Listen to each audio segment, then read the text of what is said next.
That hit the nail on the head for me. I was going to say, that's pretty right on.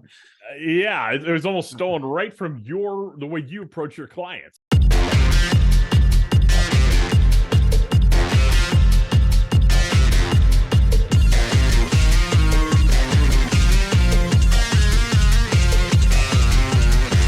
Hello and welcome to the brand new Branded Merch Podcast. This is the definitive podcast for marketing professionals who want to leverage branded merch to grow their organizations and their brand. The Branded Merch Podcast is brought to you by Hasseman Marketing and is a part of the Delivering Marketing Joy podcast network. I am one of your hosts of this podcast, Kirby Hasseman. And joining me today, and hopefully every day if he doesn't leave me, is my buddy Bill Petrie from Brandivate. Hey, for those who don't know Bill, I just want to give a quick background. You should know Bill, but he's a 20-year veteran of the branded merch and marketing space. It's one of the reasons I wanted him to be a part of this. He's built businesses, created award-winning campaigns and content, and was recently inducted into a Marketing Hall of Fame. So he's a Marketing Hall of Famer. So Bill, thanks so much for doing this with me. I really, really, really appreciate it. Kirby, it's truly an honor. Let's not mention that Hall of Fame thing anymore. No, it's truly an honor to be here. People who don't know you, and I would assume people do, you have such an extensive background in branded merchandise and how people can really leverage that to make sure that their brand is growing. I'm excited to do this podcast with you. I think it's going to be totally a blast, and I hope people enjoy it. Yeah, thanks, man.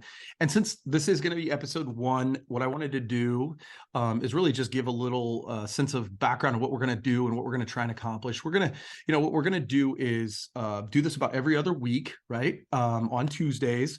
And we want to have some fun, and we want to have a fun marketing headline, which Bill has been so kind. He's going to sort of manage that. And we'll talk about our opinions on that. We'll give you, our take, and hopefully we have some fun with that. And then each week or each episode, we're going to take a deeper dive into a topic about branded merch. So, Bill, are you ready to get started, man? Let's roll. So my first topic right out of the gate is something I think everybody's been talking about in the marketing and branding space, and that's Chat GPT.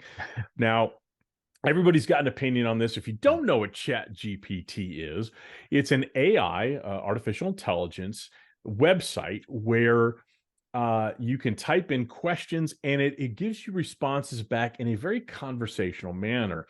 I think really what it is at this point is a kind of almost like a dressed up search engine, but it feels very natural, the flow of conversation. And the scary thing is, as with all artificial intelligence, it learns as it goes. So in preparation for this, Kirby, I asked ChatGPT the following question. Okay. What is the most effective promotional product? Okay. I thought, why not? Seems timely, seems relevant to the podcast. Here's what it said.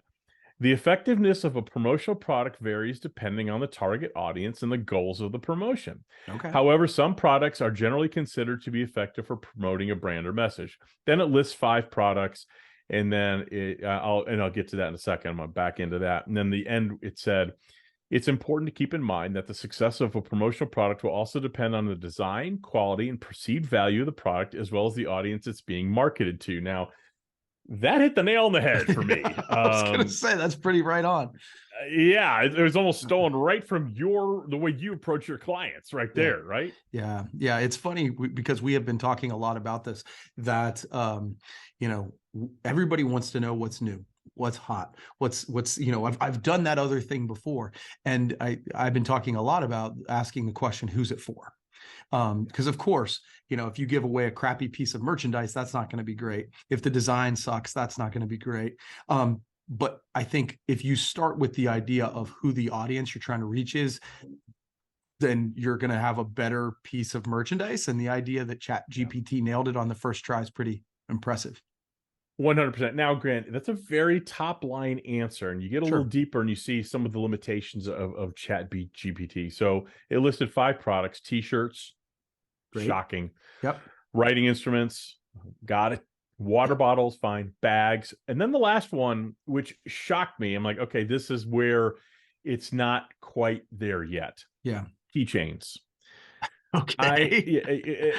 Look, keychains have a function, but I think in an age where most people have a digital key fob that unlocks their doors, starts their car remotely, I think keychains have their place, but I wouldn't call it a top Top 5 five. promotional product. And Yeah. again, it does start with knowing who your audience is, Right. what you want them to do. And the other thing I always like to add to that real quick Mhm. is, what emotion do you want them to feel every Yeah. time they either see your brand on the product or just see your brand in general? Because that will color and shape what kind of promotional product or brand of merch you want to hand out. Yeah, and I think on the just as a side note, the Chat GPT thing is a topic that marketing professionals should be paying attention to, right? Because it's interesting, because I think that most of us thought that AI was going to take over fast food workers, or some of Yeah. those entry level working positions first. And I don't know that that's been the case. I think that No. some of the AI has actually crept its way into creative really fast. And so I think you and I have talked about this offline. Yep. I think the people that are going to get the most out of Chat GPT are the ones who are going to lean into it and are not going to shy away from it. Those who put their head in the sand are going to be behind the 8 ball, I think. 100%. As a mutual friend of ours once said, the pace of change is never slower than it is today. Yeah. So if you're not familiar with Chat GPT, just put that into your search engine and check it out. All right, Kirby, you've got a branded merch topic for us. What are we talking about? Yeah. So, I think, we wanted to start where each time what I want to do is to give some value, hopefully some entertainment. But this particular first episode, I wanted to talk about some of the myths that are propagated around what we do, the branded merch side of what we do. And so we had 4 myths that I wanted to at least discuss whether they're true, or bust the myths, and talk about those. Do you have those in front of you, Bill? I do not. Okay. All right. I remember. No, I can. You know what? No, Actually, I got them do right have here. one in front of me. There we go. Yeah, number 1. So number 1 myth, Kirby, they are complicated. Yeah. So Come on. well, what's interesting is I think this is one of those myths, that has both falsehood and truth to it, right? Because the reality of it is there are a ton of options. And I think one of the things that is a challenge is when somebody says, how much does this t-shirt cost? Yeah. Which is a little bit like saying, how much does a house cost? Right. Yeah. What kind of house do you want? Yeah. Right. And so I think there is some truth to that, but I think that is one of the reasons that working with a traditional distributor model has its advantages, because if you're going to purchase something online, you might not have advice, because that's their job to help you curate, right? How many colors is on the imprint? What kind of imprint are you going to do? What, all of those sort of things that will help guide somebody. So it is complicated, but working with the right person can help with that. But that's what you're for, right? Is to deal with the complexities of it, because part of what you do in the service you offer in boutique agencies like yourself is, when a customer wants something, sometimes you have to tell them, no, this will not work the way you think it will. And I will tell you why. Maybe there's gradients on the imprint and they want it embroidered on the logo. There's gradient logo and they want it embroidered.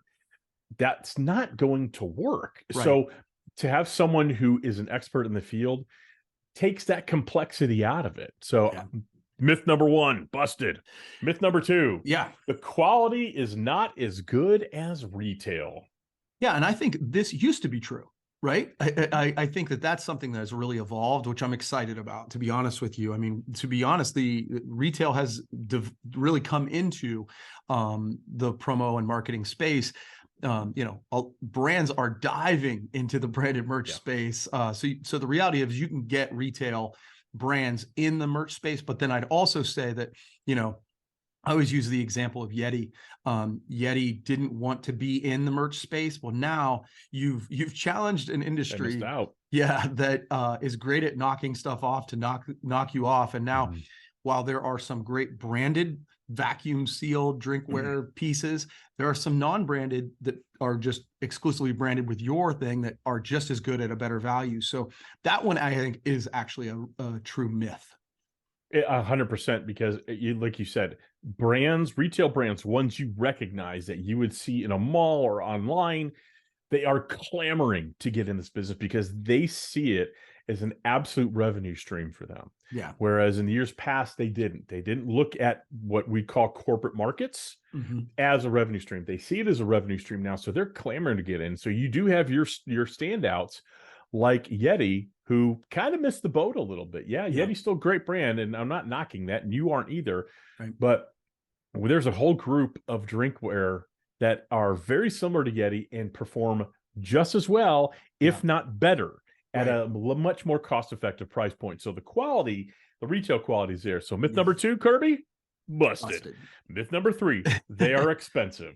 Myth number 3, they are expensive. Yeah, that's the one that is surprising to me, because I think whenever the economic times get uncertain, I'm always like, oh, we're going to be solid because Yeah. there's you can target if you are intentional and you are targeted with a campaign. It's the one kind of advertising medium people thank you for, and it's the one kind of advertising medium, although digital does this to a degree, that you can reach right into the office, the home, the kitchen of the folks. So done right, I don't think they're expensive at all. No, that one's totally fascinating to me.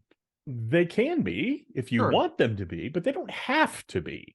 And when I read a myth like that they're expensive, that's assuming, I think the way that comes across is they're always expensive. No, they're not. Yeah, right. And when you look at a cost per impression, promotional products, branded merch is absolutely your greatest value in advertising. You said it yourself. It's the only form of advertising where people thank you for, and you do have direct control over distribution. That's the other thing about branded merch. You control who receives it. When you do a Facebook ad, you don't know exactly who's seeing it. You can try to juggle with the algorithms. When you do a billboard on the side of the expressway, I don't know if my target audience is seeing that, but when I have a deliciously, beautifully decorated nugget of awesomeness that is branded merch, I know exactly who I'm handing it to because that's my target audience, and I want to move them to action. So myth number 3, busted. Myth number 4, and this is one we hear a lot of, Kirby. Yeah. They are wasteful. They contribute to what we have called brand fill. Yeah. Kirby, bust that myth. Yeah, this one drives me crazy because I think where you see this a lot is when the government, some branch of government decides, okay, we can't do branded merch anymore. And I just think this is lazy governing. The reality of it is, yes, there is some branded merch campaigns that are wasteful. They're not well done. They're not intentional. They're not targeted. They're all the things that we say that if you want to do it right, you do. And there are campaigns that are not that, but I am fascinated because people want both sides of this argument. And there are laws governing whether you can give branded merch because it's so effective that it's been proven to affect human behavior, but then it's wasteful. It can't be both. Right. It can't be both. And so I think done right, there's nothing more effective at changing human behavior than I think a well-done branded merch campaign. Totally agree. It can't be wasteful. Of course it can, but any activity one embarks on, if it's not thoughtful, if it's not purposeful, and it's not intentional, can be wasteful. 100%. If you have a trade show and haven't given thought to who is attending said trade show and what action you want them to take as a result of coming to your space at the trade show, and so you just decide we need stuff at that trade show, that is wasteful. That's a wasteful of your dollars. That's wasteful potentially of the actual product itself, and wasteful of the people who are coming to your space at the show. When you put thought and intention behind it, they're not wasteful. Yeah. We, as an industry, and I know Kirby fervently believes this, the most effective branded merch is used, kept, and remembered. That's always the goal when you do it intentionally. So it's not wasteful. Right. Yeah. Agreed. Myth number 4, busted. That was kind of intentional, but that's kind of fun that we've done that. So that's it. So those are our 4 myths we wanted to bust. And I think as we look forward on future episodes of this branded merch podcast, we're going to talk about how to do trade shows right. We're going to have to talk about how to do direct mail right. The goal is to educate you and hopefully entertain you a little bit on how to do work inside this space and do it well so that you're not a part of these myths. And so, Bill, thanks, man. I appreciate you coming along for this. My pleasure. It's going to be a blast. We're going to show people how to create intentional experiences for their target audience, leveraging branded merch. And I am so thrilled and pumped about this. I'm bursting at the seams. I've been ready for this day for about a month, so I'm pumped that we're finally here. Yeah, and I want to give credit because Bill, we've been talking. Bill and I've done podcasts together for many years, and it's been fun. But this is going to be the first time we've done it sort of for the folks who are purchasing branded merch. And so this was Bill's idea. He kind of helped guide me through this, and so I appreciate you, buddy. Absolutely, and couldn't ask for a better person to do it with. And let's educate people on the power of promotional products.